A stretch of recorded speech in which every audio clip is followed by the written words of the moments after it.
Dan sekarang saya ingin memberi ruang kepada Presiden Zelensky dari Kiev. Jadi, Presiden Ukraine. Terima kasih banyak-banyak.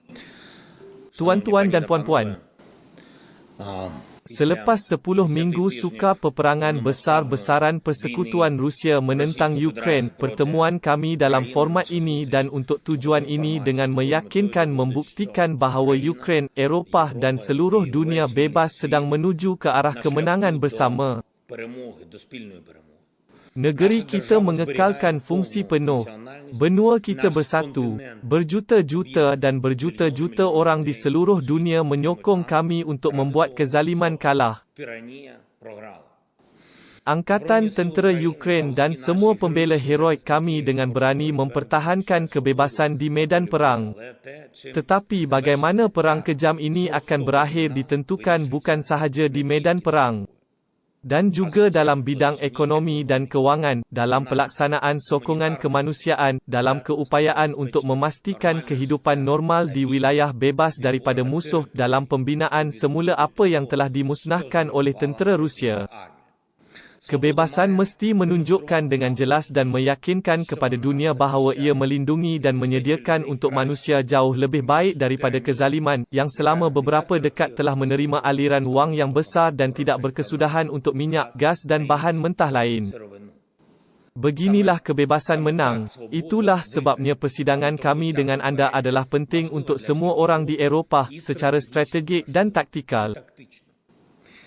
Pertama, sumber kewangan yang mencukupi diperlukan supaya rakyat Ukraine dibekalkan dengan semua yang mereka perlukan semasa perang berterusan.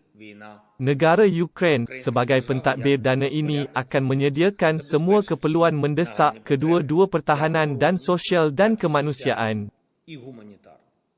Kedua, kami sudah menyediakan pelan berskala besar untuk pembinaan semula Ukraine selepas perang dan kami memerlukan pelan sokongan antarabangsa yang strategik untuk Ukraine, yang akan menjadi analog moden pelan Marshall yang bersejarah.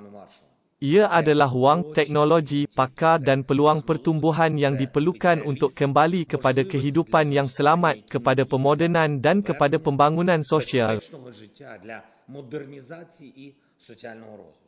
Ini akan menjadi pelaburan dalam kestabilan Eropah Tengah dan Timur, supaya penyerang tahu bahawa dia tidak akan dapat memecahkan Eropah dan semua negara bebas, dan bahawa segala-galanya yang dimusnahkan oleh perang telah dibina semula pada tahap yang tinggi. Pembinaan semula Ukraine pada zaman kita harus menjadi contoh sejarah yang sama untuk masa kini dan masa depan sebagai pemulihan negara-negara Eropah yang musnah selepas Perang Dunia Kedua.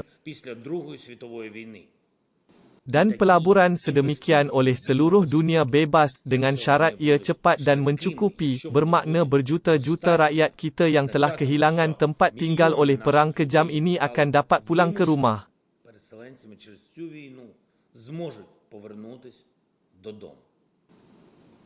Kini kami menawarkan semua rakan kongsi kami, negara bertamadun dan bertanggungjawab, untuk mengambil di bawah naungan mereka wilayah-wilayah, bandar-bandar itu, cawangan-cawangan Ukraine yang telah menderita akibat peperangan yang dilancarkan oleh Rusia, untuk bekerjasama dengan kami untuk memastikan pemulihan penuh wilayah ini, bandar, kampung dan industri kami.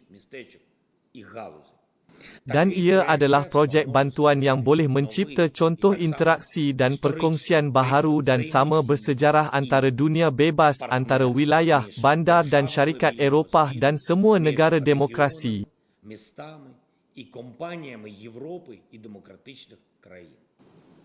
Ketiga, Ukraine perlu mendapatkan status calon untuk kesatuan Eropah secepat mungkin.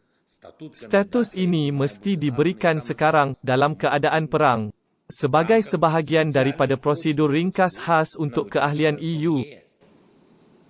Kerana perang Rusia menentang Ukraine ini dirancang sebagai permulaan kepada mogok ke atas Eropah yang bersatu. Lebih banyak kita bersatu, lebih kuat jawapannya. Itulah sebabnya keanggotaan Ukraine dalam kesatuan Eropah mestilah realiti mutlak. Bukan sekadar janji, bukan sekadar prospek, tetapi langkah praktikal. Saya tahu kami sudah bersedia untuk langkah ini. Dan anda tahu itu. Dan saya pasti kebanyakan anda, pemimpin Eropah, juga sudah bersedia. Tuan-tuan dan puan-puan, saya sangat berterima kasih kepada Poland dan Sweden, kepada Perdana Menteri Mateusz Morawiecki dan kepada Perdana Menteri Magdalena Andersson kerana menganjurkan persidangan penderma peringkat tinggi yang penting ini. Saya sangat berterima kasih kepada Presiden Majlis Eropah Charles Michel dan kepada Presiden Suruhanjaya Eropah Ursula von der Leyen atas kepimpinan yang menjadikan Eropah sebagai pembela kebebasan sebenar. Saya berterima kasih kepada semua peserta persidangan kerana anda bersama kami dalam perang ini untuk kehidupan yang bebas dan demokratik untuk berjuta-juta orang. Bukan sahaja untuk Ukraine, tetapi juga untuk kita semua yang mungkin masih terancam dengan kezaliman. Saya percaya bahawa Eropah akan menunjukkan kekuatannya hari ini. Anda akan menunjukkan kekuatan anda, khususnya institusi antarabangsa, institusi PBB yang wakilnya hadir bersama kami sekarang dan boleh menjadi lebih berkesan. Kerana ia adalah untuk kebebasan kita bersama. Terima kasih kerana mendengar. Kemuliaan kepada Ukraine.